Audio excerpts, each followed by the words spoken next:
అమ్మవారి భైరవి ఉంటుంది. భైరవి వచ్చి కళ్యాణం కోసము ఇష్టపడ్డ కళ్యాణం జరగడం, ఇష్టపడ్డ వారితో కళ్యాణం చేయడం, ప్రేమ వివాహం అనుకోండి, ఏదో ఒకటి ఇష్టపరంగా ఆనందంగా ఉండే కళ్యాణాలు జరగడం భైరవి దగ్గర పూజ చేస్తారు. ఓకే. అట్లనే అంటే ఒక్కొక్క వివాహము ఆలస్యమైన వాళ్ళకైనా సరే, లేదు ప్రేమించి పెళ్లి చేసుకోవాలనుకున్న వాళ్ళకైనా సరే, ఇలాంటి వాళ్ళకి వివాహం కోసం ఆడ పూజ చేస్తారు. ఓకే. వివాహం కోసం భైరవి దగ్గర.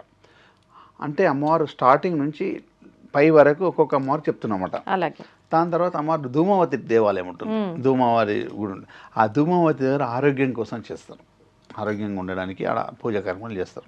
ఎంత పెద్ద అనారోగ్యం ఉన్నా ఏది ఉన్నాడో అమ్మవారి దగ్గర ఆడ సంకల్పం తీసుకున్న ఆరాధన చేసి తీసుకుంటే 100% చాలా బాగుంటుంది. చాలా మంది చూశాను కాబట్టి. దాని తర్వాత వచ్చేది కామాఖ్య టెంపులే ఉంటుంది. ఇక కామాఖ్య అమ్మవారి దగ్గర ముగ్గురు ఉంటారు, ఒకటే టెంపుల్లో ముగ్గురు ఉంటారు. కామాఖ్య దేవి, కమలాత్మిక, రాజశ్యామల, మహాలక్ష్మి, మహాకాళి, మహాసరస్వతి అన్నట్టు ముగ్గురు ఒకటి దగ్గర ఉంటారు. ఇప్పుడు కామాఖ్య దేవత అంటే అన్ని ఇష్టమైన ఇయ్యడం అనమాట. తర్వాత రాజశ్యామల మాతంగి అంటారు. రాజశ్యామల వచ్చి రాజకీయంగా మంచి నేమ్ ఫేమ్ రావడానికి అమ్మవారిని ఆరాధిస్తారు అనమాట.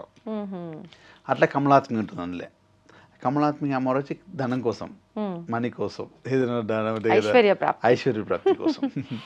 దాని తర్వాత బయటికి రాగానే తార ఉంటుంది. తార అమ్మవారు విద్య కోసం, విద్యలో విజయం సాధించుకోవడం అది ఉంటుంది. ఆడికి వెళ్ళగానే కాళీ ఉంటుంది.